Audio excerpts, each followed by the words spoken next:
For today's themes analysis, आज का सबसे पहला टॉपिक है 23 dead after rain triggers landslides in West Bengal. So at least 23 people were killed after torrential rain triggered multiple landslides in Darjeeling and other northern parts of the West Bengal on Saturday night and Sunday morning.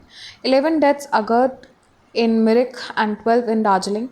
The heavy rainfall caused part of Dudia Iron Bridge over the Balsan River. Balsan River की location देख लीजिएगा to collapse, disrupting road connectivity between Mirik and Darjeeling and leaving thousands of tourists stranded. So, the Indian Meteorological Department issued a red alert for further landslides. Chief Minister Mamata Banerjee urged the tourists to remain in safe locations and assured that rescue efforts were ongoing despite the challenging conditions. सो यहाँ पर जो disaster management का role सबसे ज़्यादा important हो जाता है. This plays a very important role and इसमें जो NDRF और SDRF की टीम है उसके बारे में आप थोड़ा सा नोट्स बना लीजिएगा कि इस तरीके के हादसों में NDRF और SDRF की टीम की क्या डिज़ास्टर मैनेजमेंट स्ट्रैटेजीज़ होती हैं. उसके अलावा जो एडमिनिस्ट्रेशन है, क्योंकि इस डिज़ास्टर मैनेजमेंट में NDRF एंड SDRF के साथ जो एडमिनिस्ट्रेटिव अथॉरिटीज़ होती हैं like the district magistrate and all etcetera, उनका भी काफ़ी ज़्यादा रोल होता है. नेक्स्ट टॉपिक है आपका the course ahead of Trump's Gaza cease fire plan. Context की अगर हम बात करें, farmer US president Donald Trump unveiled a 20-point plan for Gaza cease fire ahead of the second anniversary of Hamas attack on Israel, October 7, 2023. The plan aims to bring peace and reconstruction to Gaza and addresses the Israel-Palestine conflict. की provisions की अगर हम बात करें Trump के 20-point Gaza cease fire plan के बारे में, तो सबसे पहले बात हुई थी cease fire and hostage exchange पे, that Hamas is to release Israeli hostages within 72 hours and Israel will suspend the operations and release 250 Palestinian detainees. Governance structure की बात भी की गई है where the formation of a transitional administrative board of Gaza would be formed and supervision will be by an international board of peace led by US. Demilitarization की भी बात की गई है that Gaza to be demilitarized under the international monitoring, Hamas to disarm and accept the international oversight. Reconstruction की भी बात की गई है where international aid for rebuilding Gaza's infrastructure would be added. Then political process की अगर हम बात करें तो long term goal for creating demilitarize Palestinian state with elections under the global supervisions. What are the challenges and criticism? तो सबसे पहले there is a lack of clarity with respect to timelines and sequencing. Secondly अगर हम बात करें, plan is seen as more favourable to Israel, lakhs credibility pathway for Palestinian sovereignty. Palestinians are skeptical. They are seeing it as a plan of surrender rather than peace. And Israel is unhappy with certain conditions like international control of Gaza. And Hamas rejects the idea of disarmament and international oversight. Geopolitical implications की अगर हम बात करें तो this shifts the pressure and burden onto Hamas and the Palestinian side. The plan may freeze the status quo instead of recovering and resolving the core issues. Could lead to rehashed Rivera plan focusing on Gaza's economic development without political autonomy. Political linkage with broader regional dynamics, Abraham Accords and normalization with Arab states. Indian perspective की अगर हम बात करें, India supports a two-state solution, Israel and Palestine living side by side in peace. Any peace plan should ensure territorial integrity, sovereignty and humanitarian relief for Palestinians. अगर हम UPSC relevance की बात करें, so this is important with respect to international relations, और वो भी international relations में India and its neighbourhood के एस्पेक्ट में इम्पॉर्टेंट है कि इंडिया क्या रोल प्लेयर है इन जियो पोलिटिकल कंटेक्स्ट. तो इस पर थोड़ा सा आप एक एनालिटिकल नोट्स बना लीजिएगा and do study about it. Next topic है आपका trade employment as a national priority. इस आर्टिकल को मैं आपको शॉर्ट में समराइज़ करके बता दे रही हूँ. The article treat employment as a national priority emphasizes that India, despite being one of the world's fastest growing economies, faces a major employment crisis, especially among youth and women. Economic growth has not translated into sufficient job creation, leading to a mismatch between the skills and opportunities. The Authors argue for a comprehensive national employment policy developed collaboratively with the states, ministries, and industry stakeholders. This policy should focus on labor intensive sectors, promote manufacturing and services, support MSMEs, and ensure social security for informal workers. They stress the need for better data, systems on employment, skill development, and job trends to guide policy making. Additionally, the policy must address the long term labor reforms, including education, employment, alignment, and workforce participation, particularly for women. Ultimately, the article calls for making employment generation a central pillar for India's economic strategy, essential for achieving the equitable and sustainable growth.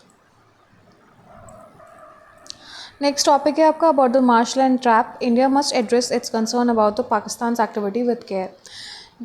Basically, this discusses about the India's concern over the Pakistan's reported military build-up near the Sir Creek area. Geographically, Sir Creek area को आप study कर लीजिएगा because this is very important. A disputed estuarine region between Gujarat and Sindh, Defence Minister Rajnath Singh warned Pakistan against any misadventure, emphasizing the strategic importance of Sir Creek for India's security, oil exploration, and maritime trade. The region's complex waterways make navigation difficult and military operations risky. The article notes parallels with 1965 India-Pakistan War and highlights the China's involvement in mining and power projects near the Run of Kutch, which could amplify strategic challenges for India. So basically, the editorial urges caution and diplomatic engagement, warning that aggressive rhetoric or militarization could escalate tensions. It stresses that India must safeguard its interest firmly yet separate strategic policy from the domestic politics, using wisdom, diplomacy, and preparedness to manage evolving security risk in a volatile geopolitical environment. Next topic है आपका Japan siren lady. Takaichi is a polarizing figure leading a fractious coalition. The editorial, Japan's Siren Lady, discusses the Sene Takaichi's rise as the first woman to lead Japan's ruling Liberal Democratic Party and a potential first female prime minister. The protege of Shinzo Abe, Takaichi is a conservative right-winger known for her admiration of Margaret Thatcher and strong nationalist views. Despite breaking Japan's political glass ceiling, she faces challenges uniting a fractured coalition, addressing economic stagnation and demographic decline, and managing the strained relations with China and South Korea. Her hardline stance on security and revision of Japan's pacifist constitution makes her polarizing figure domestically. So geopolitically, her leadership comes at a time of US-Japan uncertainty and growing regional tensions for India. For India, her victory would likely be viewed positively due to her ties with the Abe and potential to strengthen India-Japan cooperation in technology, defense, and the Indo-Pacific strategy, reinforcing regional stability amid geopolitical turbulence. Now, this is very important. Why did I mention this editorial? Because ये जो change आया है leadership में, कहीं ना कहीं ये India के अफेयर्स को विथ एंड टाइज को विथ जापान अफेक्ट करेगा. तो किन एरियाज़ में स्ट्रेंथन कर सकता है, किन एरियाज़ में इफ़ेक्ट कर सकता है, तो ये चीज़ को आपको फिगर आउट करना. बेसिकली टेक्नोलॉजिकल पर्सपेक्टिव में, डिफेंस पर्सपेक्टिव में, regional stability and geopolitical context में टर्बुलेंसेस जो आ सकते हैं उस कंटेक्स्ट में काफ़ी ज़्यादा इंपॉर्टेंट है ये. तो you need to look over it. Next topic है आपका India's direction for disaster resilience. अगर हम इसके बेसिक कंटेक्स्ट के बारे में बात करें तो India faces multi hazards risk, heat waves, extreme rainfall, floods, landslides, and cyclones.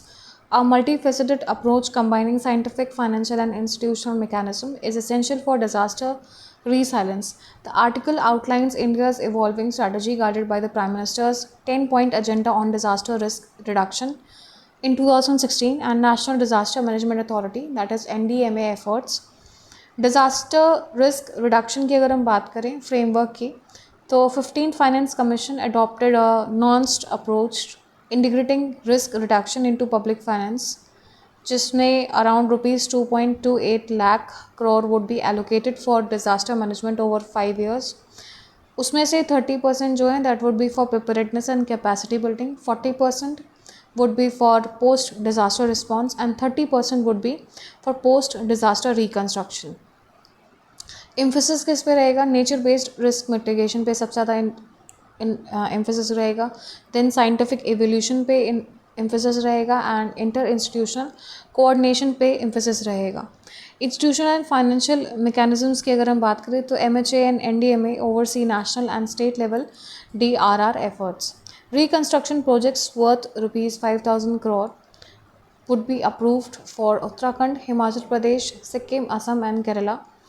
Projects focus on resilience to extreme participation, floods and landslides।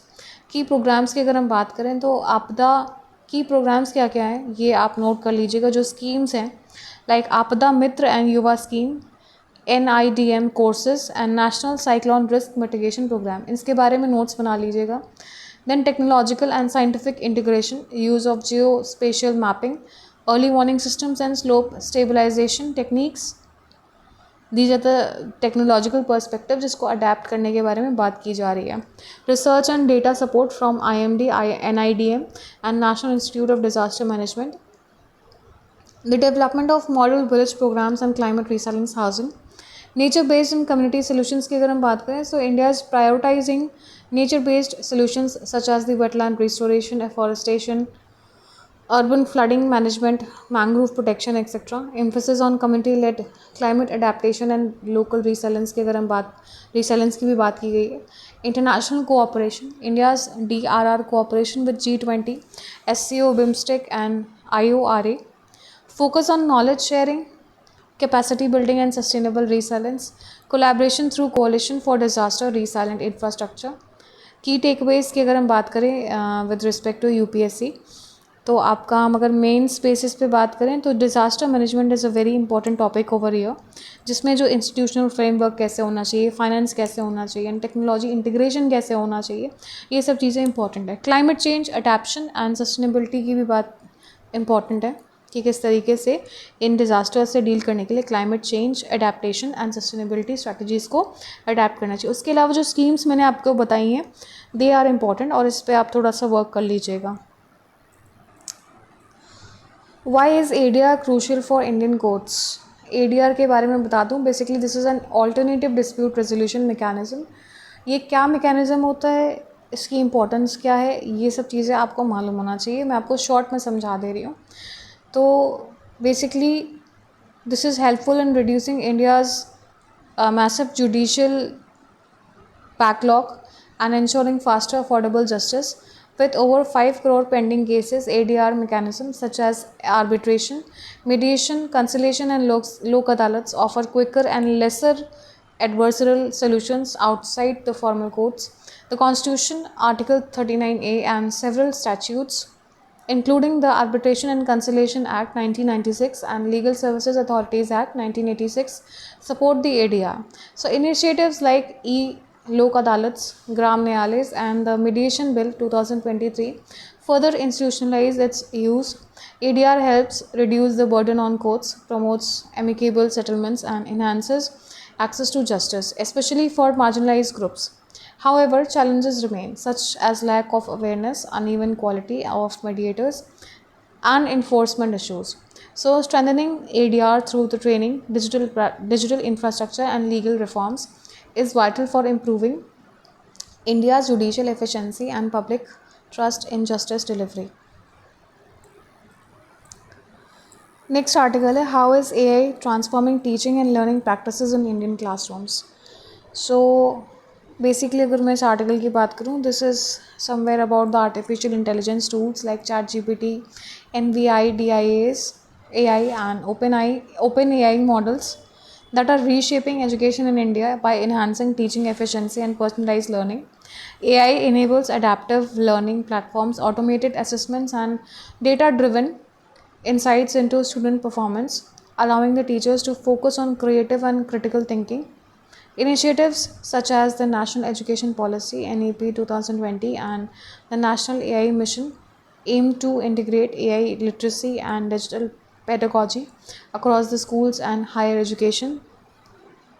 AI-based tools helps bridge learning gaps, support students with disabilities, and promote multilingual education through translation and speech technologies.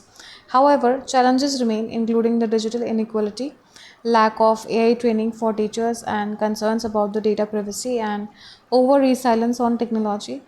The article emphasizes that should augment, not replace, teachers, ensuring inclusive, ethical, and human centered education transformation in India.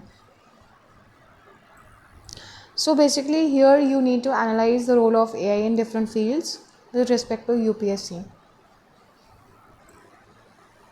So, this is the last topic of the day, smart withdrawals for a lasting corpus. Concept overview की अगर हम बात करें, so this is about building a retirement corpus that is only half the task. Managing systematic withdrawals ensures it lasts through retirement. The 4% retirement rule that was developed by William Benjamin in the early 1990s suggests withdrawing 4% of the corpus annually, adjusted for inflation to sustain funds for 30 years. अब ये जो है ये economical context में काफ़ी important है. Origin and rational की अगर हम बात करें, this is based on US market data 1926 to 1976. The rule balances between growth and stability, requires a 50-50 equity debt portfolio ensuring both capital appreciation and steady returns, works efficiently and effectively only if the discipline and portfolio diversification are maintained. Assumptions की अगर हम बात करें, 30-year retirement horizon, 7% average annual inflation, 10% long-term portfolio return, withdrawals increase annually to offset the inflation, corpus diversified across the stocks and bond. Practical application की भी बात यहाँ पर की गई, where they are represented an example. For example, that for rupees 2 crore corpus, first year withdrawal would be around rupees 8 lakh. Each subsequent year, withdrawal would increase by 7% for the inflation, reducing the withdrawal to 3 to 3.5% in volatile market that extends to corpus life. The 4% rule ensures financial security and stability post-retirement. This emphasizes the discipline, asset verification, and inflation adjustment, offering a robust framework for long-term wealth sustainability. So that's all for the day. Here I end my analysis. Thank you and have a nice day. I request you to like, subscribe, and share my channel.